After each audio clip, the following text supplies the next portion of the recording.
दोस्तों नमस्कार। मैं हूं संजीत कुमार और आपने देखना शुरू कर दिया है बिहार टीचर पॉइंट। दोस्तों सबसे ज़्यादा अगर अभी कोई दुविधा के दौर से गुजर रहा है तो वो है नियोजित शिक्षक। आप कहिएगा कैसे? सक्षमता परीक्षा 5 लास्ट है ना। इसके बाद नहीं होगा। राजकर्मी का दर्जा प्राप्त करने के लिए फिर कोई एग्ज़ाम फिर नहीं होगा। दूसरा ये है कि सक्षमता परीक्षा नहीं देंगे तो क्या होगा। क्षमता परीक्षा देने से फ़ायदे क्या हुए, अभी तक कुछ भी ज़्यादा कुछ समझ में नहीं आया। और नियोजित शिक्षक को ये लग रहा है कि अब हम क्या करें। नियोजित शिक्षक एक ऐसे दोराहे पे खड़ा है, या फिर वो नियोजित शिक्षक रहें या फिर सक्षमता परीक्षा दे करके राजकर्मी का दर्जा हासिल करें। मात्र अब 2 ही विकल्प है और 8 दिन से भी कम अब वक्त बचा है नियोजित शिक्षकों के पास ये फैसला लेने का। और अभी तक कोई भी नियोजित शिक्षक ये दुविधा में यस नो में फंसा हुआ है कि आखिर क्या करें। दरअसल सरकार की जो मंशा है वो है कि किसी भी कीमत पर नियोजित शिक्षकों को सक्षमता परीक्षा दिलवा दें, बाध्य कर दें, ताकि वो जितने भी शिक्षक हैं वो सभी राज्यकर्मी का दर्जा हासिल कर लें, प्राप्त कर लें। सरकार ये भी नहीं चाहती है कि वो फेल हो जाएं, ऐसा नहीं चाहती है, लेकिन वो चाहती है कि सब कोई दे लें, राजकर्मी का दर्जा हासिल कर लें। क्यों? सवाल उठता है कि क्यों आखिर सरकार इतना अफरा तफरी में एग्ज़ाम पर एग्ज़ाम ले रही है, रिजल्ट दे रही है, फिर तुरंत उसी विद्यालय में फिर उसको छोड़ दे रही है। जब इतना तेज़ी से सब कुछ सरकार करना चाहती है तो फिर वही सब कुछ करके उसी विद्यालय में छोड़ दे रही है। न उनको स्नातक ग्रेड में प्रोन्नति दे रही है सरकार, न कालवत प्रोन्नति की बात कर रही है सरकार, न 8वें वेतन का लाभ मिलेगा या नहीं मिलेगा इसकी बात नहीं कर रही है सरकार। कुछ भी बातें नहीं कर रही है, सिर्फ कर रही है कि जितने नियोजित शिक्षक हैं सब भी बन जाइए राजकर्मी। क्यों? सवाल उठता है क्यों बन जाएं? क्या करे नियोजित शिक्षक, क्या करे? अजीब स्थिति बनी हुई है। दरअसल क्या है कि नियोजित शिक्षक कम से कम रहेंगे, सरकार के ऊपर उतना कम बोझ रहेगा। अब कहिएगा कैसे? स्नातक ग्रेड में प्रोन्नति का जो मामला जहाँ तक है अभी नहीं है, उसमें विशिष्ट शिक्षक में के नियमावली में नहीं है। तो नियमावली की दुहाई देकर के अगर अधिक से सभी नियोजित शिक्षक अगर विशिष्ट बन जाते हैं तो नियमावली की दुहाई दे करके वहाँ सरकार कन्नी कटा लेगी कि नियमावली में आपका ऑलरेडी नहीं था तो हम कहाँ से दें।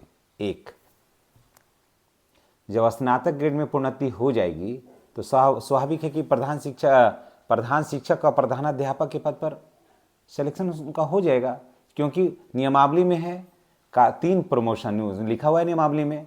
कालवत प्रोन्नति है ना, स्नातक ग्रेड में प्रोन्नति और प्रधानाध्यापक के या प्रधान शिक्षक के पद पर प्रोन्नति देना पड़ेगा, देर सवेर देना ही पड़ेगा। अब सरकार सोचती कि अगर दे दिए तो फिर इतना एग्जाम लेंगे तो उसका क्या होगा, इसलिए सभी को विशिष्ट बना दीजिए। उसके बाद अभी देखिए बीपीएससी वाले का क्या किया है, कोई ग्रेड पे तय नहीं किया। सोचिए कि सबसे ज़्यादा अगर किसी के साथ नाइंसाफ़ी हो रही है तो वो बीपीएससी वाले शिक्षकों के साथ कोई ग्रेड पे ही नहीं तय किया है। और बेचारे इतने कठिन एग्जामों के दौर से गुजरने जाने के बाद असमंजस की स्थिति में वो पड़े हुए हैं। न उनके पास वरीयता है, न उसके पास कुछ है। ये तो 3 वर्ष प्रोबेशन पीरियड में था, उसके बाद भी इन लोगों का ट्रांसफ़र किया जा रहा है। अफरा तफरी में पूरा सिस्टम ही लगा हुआ है, जबकि अभी डॉक्यूमेंट वेरिफिकेशन भी अभी बढ़िया से नहीं हुआ है बीपीएससी वाले शिक्षकों का। जाति आय आवासीय जैसे तैसे बना करके लोग ज्वाइन किए। इसमें इंसान शिक्षक भी मारे जा रहे हैं। जिन शिक्षकों के लिए 3 घंटा विलम्ब हुआ, यूपी से गाड़ियां आने में विलम्ब हुई, एग्ज़ाम भी रुका उसमें। तो अभी उसके बाद अब आते हैं नियोजित शिक्षक पर। अजीब स्थिति है। तो नियोजित शिक्षक क्या करे? सवाल उठता है कि नियोजित शिक्षक क्या करे, क्या सक्षमता दे या सक्षमता नहीं दे। अब आपके मन में भी आ रहा होगा कि क्या करें, सक्षमता दें कि नहीं दें। सरकार कभी अपने मन पर या अपनी नीति पर कायम नहीं रही। कही थी कि 3 रहेगा ऑनलाइन, 2 रहेगा ऑफलाइन, टोटल ऑनलाइन हो गया। जिनको कंप्यूटर चलाने नहीं आता उनको कितनी दिक्कत होगी। क्वेश्चन बना भी लेंगे, सबमिटेड करने नहीं आएगा, सबमिट नहीं होगा, तो क्वेश्चन का फिर जांच कैसे होगी? क्वेश्चन बन भी गया, अगर सबमिट नहीं हुआ तो फिर क्या होगा उसका? तो वहाँ जो एग्ज़ाम लेते हैं वहाँ सभी प्राइवेट सेक्टर को दे दिया है। 18 साल 17 साल का लड़का लड़की वहाँ पर काम कर रहा है, एक भी वहाँ पर जहाँ जो परीक्षा दे करके आए हैं वो कह रहे हैं कि एक ठोप उनका व्यवहार अच्छा नहीं है, सही से जवाब नहीं देते हैं, उपहास उड़ाते हैं, कहते हैं कि बूढ़ा बूढ़ी हो के परीक्षा दे रहे हो तुम लोग। सोचिए, सरकार कहती कि विशिष्ट बनिए, तो उम्र ही ऐसा है, तो क्या उम्र के इस पड़ाव में जो 45 प्लस कर गए हैं तो स्वाभाविक है कि वो एजेड तो होंगे ही होंगे। उनके बच्चे के समान है, वहाँ पर जो ऑपरेटर हैं वो उनके बच्चे के समान है, उनका व्यवहार काफ़ी अच्छा नहीं होता है शिक्षकों के साथ में। तो ऑफलाइन होना चाहिए था, यहाँ भी नहीं है। यानी कि सरकार किसी भी निर्णय पर नहीं पहुँची है और अब नियोजित शिक्षकों के पास कोई विकल्प नहीं बचा हुआ है कि क्या करे। ऐसे में बता दूं कि नियोजित शिक्षकों के पास क्या क्या है अभी, ये भी मैं बता देता हूँ। देखिए, और की तो बात मैं नहीं कर रहा हूँ अभी। नियोजित शिक्षक के पास 8वां वेतन का लाभ है, नियोजित शिक्षक के पास 8वां वेतन का लाभ है और मिलेगा। और 1 जनवरी 2026 से नियोजित शिक्षकों का वेतन जो है वो हो गया 90,000, इसमें कोई डाउट नहीं है। एक नियोजित शिक्षक के पास वरीयता ऑलरेडी बरकरार है, समझ गए? नियोजित शिक्षक के वरीयता ऑलरेडी बरकरार है।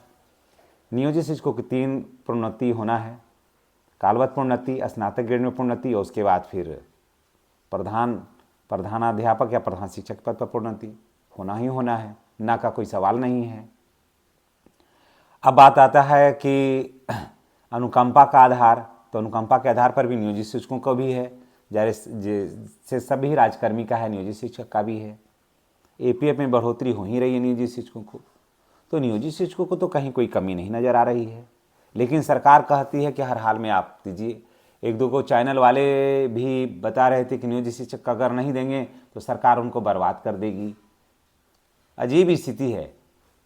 अब बहुत बड़ा चैनल है और वो इस तरह का सवाल खड़ा करते हैं कि नियोजित शिक्षकों को सरकार बर्बाद कर देगी। उनको कौन तो अधिकारी से बात हुआ है, सोचिए, हैं यूट्यूबर, कौन तो अधिकारी से बात हुआ है और अधिकारी की तो इनको कहा है कि नियोजित शिक्षक नहीं देंगे एग्ज़ाम तो फिर पता लगा देंगे। अजीब स्थिति है। या फिर वो अव्वल दर्जे के जो लोग इस तरह का खबर चलाते हैं वो अव्वल दर्जे का बेवकूफ़ स्वयं है, या हम सभी को अव्वल दर्जे का बेवकूफ़ समझते हैं। तो नियोजित शिक्षक अव्वल दर्जे का बेवकूफ़ तो नहीं है, लेकिन न्यूज़ चलाने वाले अव्वल दर्जे के बेवकूफ़ अवश्य हैं। मैं आजकल इसीलिए मैं ज़्यादातर जो न्यूज़ चैनल जो चलाते हैं नियोजित शिक्षकों के से संबंधित, मैं उन्हीं का मैं ज़्यादा देख रहा हूँ अभी कि वो क्या हाल बना के रखें। पटना से आते हैं मोच कड़ा करके कहते हैं कि नमस्कार मैं फलना चिलना, ये नियोजित शिक्षक एग्जाम नहीं देंगे। आपका अपना ठिकाना है, आपका अपना ठिकाना है। जिसमें काम करते थे वहाँ कान पकड़ के उनको भगा दिया, जिस पेपर में वो काम करते थे कान पकड़ के उनको भगा दिया। अब वो चले हैं न्यूज़ चैनल बनाने। पहले लंद फंद बनाते थे, वहाँ पर उनका नहीं चलता था, बाद में वो शिक्षक पर बनाने लगे और उसके बाद फिर जब चलने लगा तो अपने आप को बड़ा शेर समझते हैं। एक भी न्यूज़ बढ़िया लेकर के नहीं आते हैं, सिर्फ कटाक्ष की बातें रहती है। भाषा तो ऐसे करते बोलेंगे कि जैसे लगता है कि बस का एजेंट कोई बोल रहा हो। अजीब स्थिति है। हाल हुलिया भी वैसे ही बना के रखते हैं वो, और चले हैं बहुत बड़ा पत्रकार बनने, क्योंकि पत्रकार नहीं, वो कुछ भी नहीं, उनको तो भगा दिया गया। बाद में धक्के खा रहे थे पटना के गलियों में, कैसे कैसे करके गुजारा हुआ। बाद में फिर नियोजित शिक्षक का वीडियो बनाने लगे, शिक्षकों का वीडियो बनाए तो उनका रोजी रोटी चल रहा है, नहीं तो पटना हनुमान मंदिर पर जाकर के खिचड़ी खाते थे ये। और चले हैं हम ही लोग को उंगली दिखाने के लिए कि नियोजित शिक्षक अगर परीक्षा नहीं देंगे तो ये होगा, नुकसान होगा उनको। नफ़ा नुकसान तो मैंने बता दिया दोस्तों कि ये क्या है, सारा कुछ मिल रहा है। एनपीएस के मामले में जो है वो थोड़ा कमी है, ये बात सत्य है कि एनपीएस अभी नियोजित शिक्षकों को नहीं मिल रहा है, लेकिन संभावना है कि अप्रैल तक एनपीएस मिल जाएगा। लेकिन ईपीएफ में बढ़ोतरी हो रही है। अब बात यह है कि टाइम भी नहीं है, सबसे बड़ी समस्या तो यह है कि टाइम ही नहीं है नियोजित शिक्षकों के पास सोचने का कि क्या किया जाए।